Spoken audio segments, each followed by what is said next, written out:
Yes. Hello. Can I speak on behalf of the East Kimberley region, Trial region, Kununurra? Yes. Yeah, we've had, what I've noticed in the past, we've had issues. People have left the area to live in Perth. They're still having issues where they can't use their card in Perth. Okay? And basically, from seeing it from the word go when it started up until now, my opinion, which I've noticed, it's unfair to the community people if they are going to be consulted now in regards to no CDC. That's it. You know, they won out. And I think it's unfair that if they are given that opinion now to view their points when they were given that 4 or 5 years ago. So what I'm basically saying, the cashless debit card has deteriorated the quality of life. We have the mobs who do not want to go to seek help, do not want to go to mental health, because it's a shame factor. We've had a lot of people like the NT with different languages that come into Kununurra, which has been really hard. We've had a lot of people who do not know technology, who do not own a mobile phone. And, you know, there's been a lot of frustration, anger, domestic violence, kids not going to school, youth crime has always been.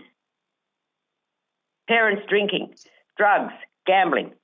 That has always been prior to the cashless card being enforced 2015-16. Having said that, there is no change. Everything is still the same. My opinion is they've started off with nothing being put on this card. If it comes off, they're still going to have nothing. So how are we going to correct the stability of their life today and their next generation in having a life, those that are having children, young girls having children now? So for us to put something in place, a plan, I don't think that's going to work. What would you like to see, Beverly? Beg your pardon? So what would you like to see happen?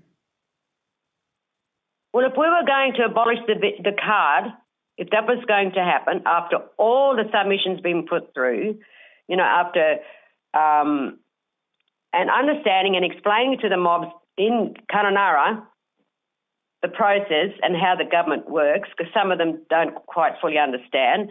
Look, we have some well-educated people. We have a lot that's that's been supported.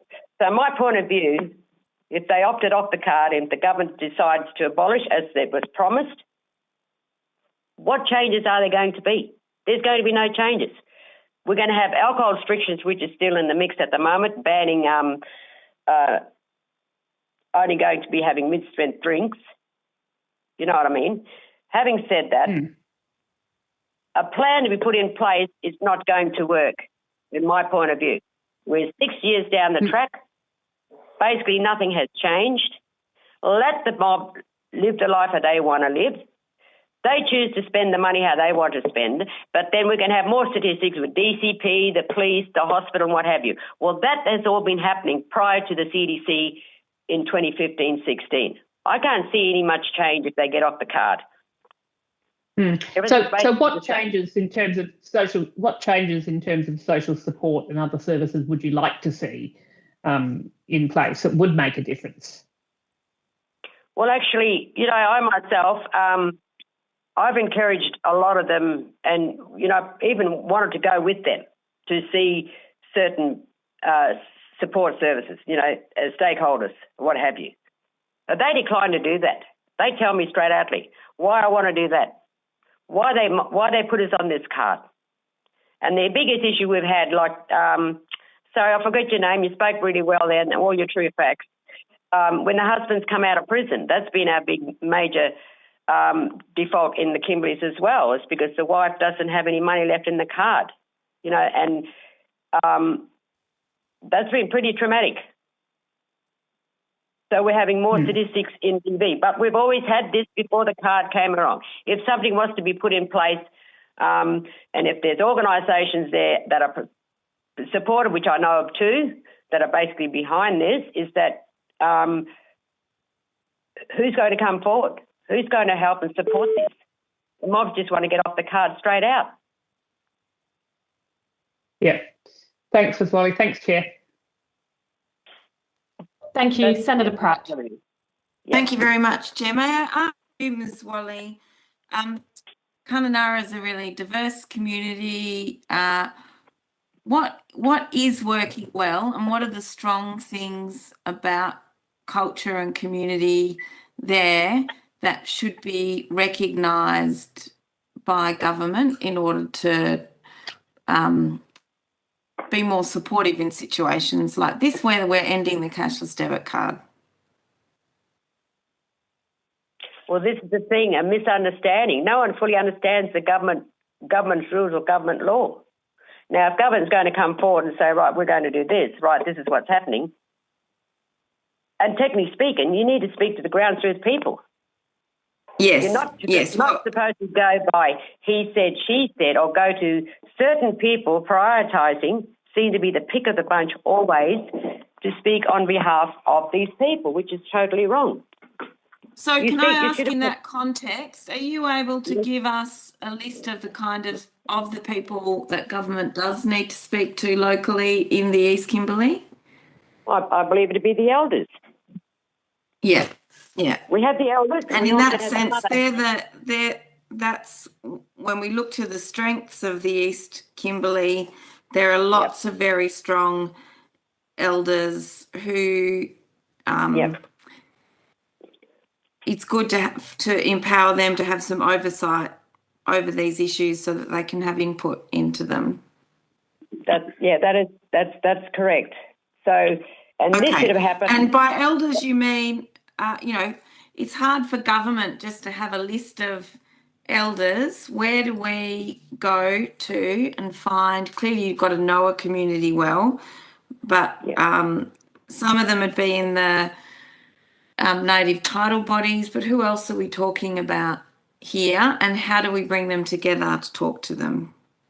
You've got different organisations there, which should, like, you got the Warringah Language Centre, you got the Warringah Arts Centre. Yeah. I'm the chairperson of the Audible Aboriginal Health Services. Perhaps you can touch base with them. I can't think of the others now. There is quite a few. You've got not only elders, there are indeed. So, but it's very much those grassroots organisations that have strong cultural authority and activity at a very local level, where you've got cultural elders leading that community work.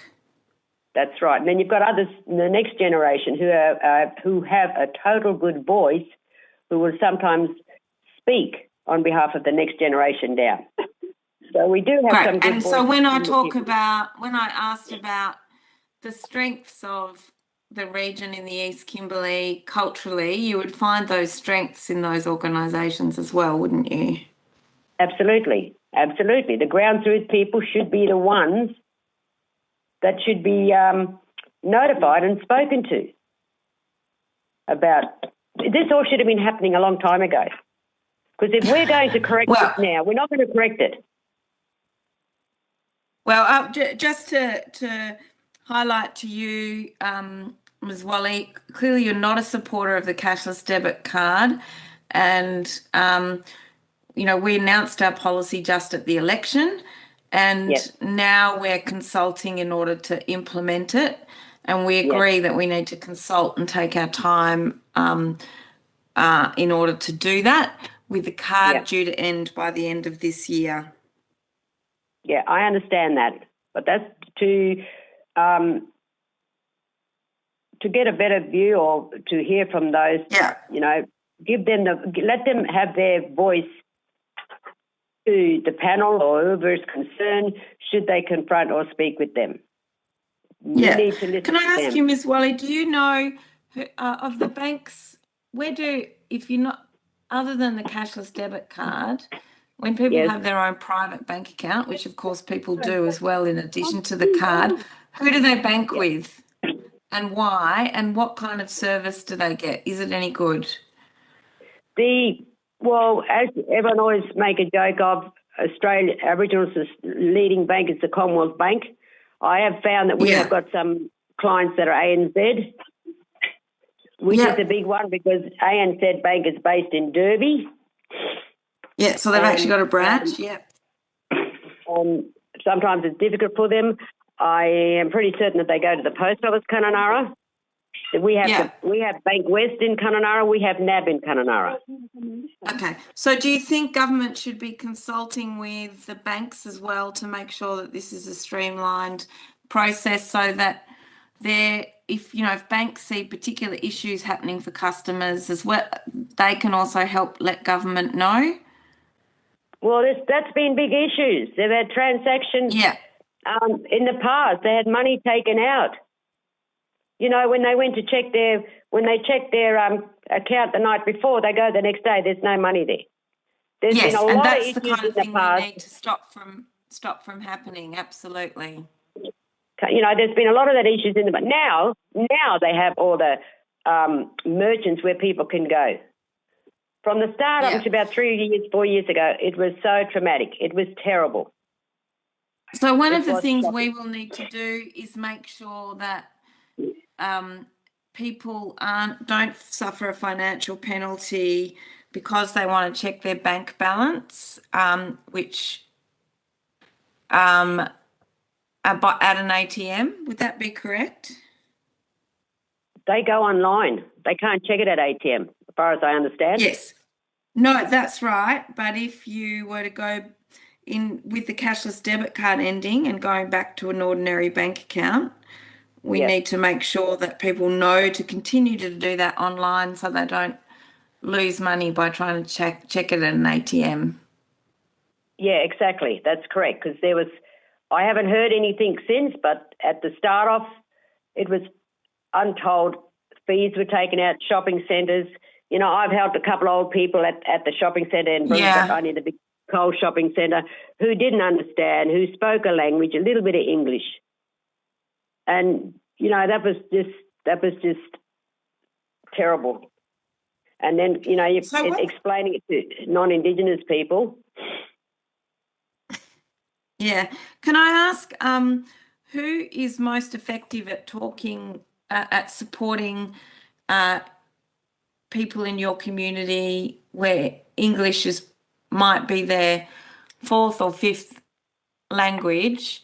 And, they're very clever people that speak lots of languages. I know. But none of them are particularly connected to Australian bureaucracy or banking or whatever. What's the best way of getting the support and translation for people? Clearly, you need people who can speak that language. Where are they and who do they work for? And how do we make sure we're resourcing them in this process? The Warrangarri Aboriginal, the Warrangarri Language Centre. Yeah. They're the ones that teaching Aboriginal language. They do have interpreters there that can speak to the mob up there. Also, we get people families coming in from Port Keats who speak how many languages? Who have connections in Kununurra anyway. So the Aboriginal Language Centre be the one place to connect to. And I know the interpreters there that can assist and that will help for them to understand. And do they currently have arrangements in place? Is that language centre currently connected to Centrelink to do work for them or not really? Well, actually, as we speak, they did have someone employed there at the Centrelink. I'm not sure if he's still there. We have got someone based at Kununurra Hospital, but that's because health reasons. Yeah. But I haven't heard any more since, it might have been last year. Yes. And well-respected leader in the community. Yeah. So I'm not sure if he's still there. I'm keen to know who would have the skills and capacity in language to be able to do that work. But I can take that up with you. Am I allowed to give a name? Yes. Can I give a name or not? Yes, you can. His name's David Newry. Yeah. He has got Aboriginal name as Julima, but to the... No, that's terrific. Not Indigenous world, it's David Newry, but the Aboriginal way, he's got a Aboriginal name, which is called Julima. So to make contact to the Wangari Language Centre, you will have to ask to speak to a David Newry. That's fantastic. Thank you so much, Ms. Walley. Yeah, your evidence has been really helpful to me. Yeah, he's the top leader in the Kimberleys. Because you've got other leaders, but, you know, they're all slowly passing away. But, yeah, that's where we're at. Thank you. Yeah. Ms. Whaley, No worries. Mr. Fenwick, thank you very much for